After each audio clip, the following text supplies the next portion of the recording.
Today I will talk about how can you disable what's happening notifications on your app. We go to figure out the solution or know how you can do that on your app. So you just follow this ways, then it's going to work with you.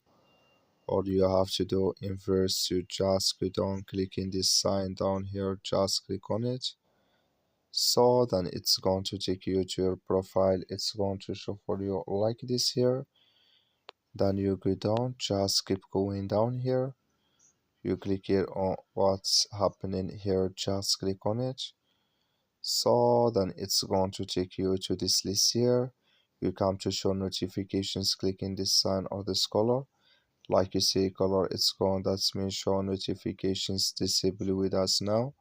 So that's all you have to do. I wish now you are get it. That's all. Thank you for your watching. Don't forget to support us by liking.